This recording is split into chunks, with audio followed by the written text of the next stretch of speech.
សួស្តីអ្នកគ្នាអញ្ចឹង Starlight ខែថ្មីក៏ដូចជា event ថ្មីដែល mobile ដាក់ឲ្យអ្នកគ្នាបាន claim ក៏ដូចជាបានទិញនៅ Starlight ហើយនៅហើយបើសម្រាប់ខ្ញុំវិញខែថ្មីនេះគឺខ្ញុំសល់កាត Starlight មួយគ្រាប់ទុកសម្រាប់ទិញតួអង្គ Joy Starlight នឹងមួយគ្រាប់ដែរអញ្ចឹងណាហើយសម្រាប់ Starlight មួយគ្រាប់នេះខ្ញុំពេញចិត្តមែនតើជាមួយនឹង skin Joy គាត់បានធ្វើ effect ក៏ដូចជា skill នីមួយៗរបស់ Joy ហ្នឹងគឺស្អាតខ្ញុំមើលទៅគឺចូលចិត្តខ្លាំងមែនតើអញ្ចឹងបើសម្រាប់កណិតអ្នកគ្នាគិតថា skin Joy នេះស្អាតជាង skin Star មុនប៉ុន្មាន%ដែរហើយបើសម្រាប់ខ្ញុំគឺ skin Joy នេះស្អាតជាង Star មុនច្រើនដោយសារទាំង effect ទាំង skill របស់គាត់គឺសមនឹងតួអង្គ Joy ខ្លាំងមែនតើហើយបន្ទាប់ពី skin Joy យើងក៏ទទួលបានបំណែកក៏ដូចជាសម្ភារៈផ្សេងពីការទិញនឹងផងដែរហើយសម្រាប់ Joy ខ្ញុំនៅតែសើថាគេធ្វើមកស្អាតមើលទៅវាសមជាមួយតួអង្គ Joy អញ្ចឹងណាហើយសម្រាប់ event ផ្សេងមួយទៀតដូចជា event ដែល claim your skin មកគ្រាប់នៅខែ4ថ្ងៃ1ហ្នឹងអ្នកគ្នាបាន skin នេះដែរ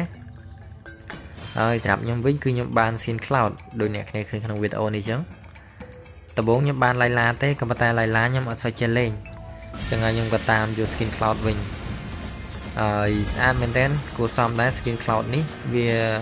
បើសិនជាយើងគិតជាពេជ្រវាតម្លៃដូចជា600ជាងពេជ្រខ្ញុំអត់ចាំទេអូនេះនៅក្នុងនេះគេមានតែ654ពេជ្រអាហ្នឹងបើសិនជាយើងទិញជាពេជ្រសុទ្ធចាំបើយើងគិតជាលុយវា10រៀលជាងដែរចឹងស្អាតគួរសមដែរអាហ្នឹងជារបស់ free ដែលគេឲ្យយើង claim free អញ្ចឹងយើងចេះតែ claim ទៅតនេចូលលេងម្ដងមួយកាលទៅ claim វាយកបាន skin មួយដែរហើយសម្រាប់ event ផ្សេងអ្នកគ្នាបាន skin អីដែរដូចជា alpha ដូចជាអីហ្នឹងបើសម្រាប់ខ្ញុំអត់បានទិញទេដោយសារវាថ្លៃពេកអត់លុយអញ្ចឹងណាហ្នឹងហើយអត់មានលុយដាក់ទេអញ្ចឹងបានត្រឹម skin Starlight ដូចជា skin free ដែល mobile គេដាក់ឲ្យតែប៉ុណ្្នឹង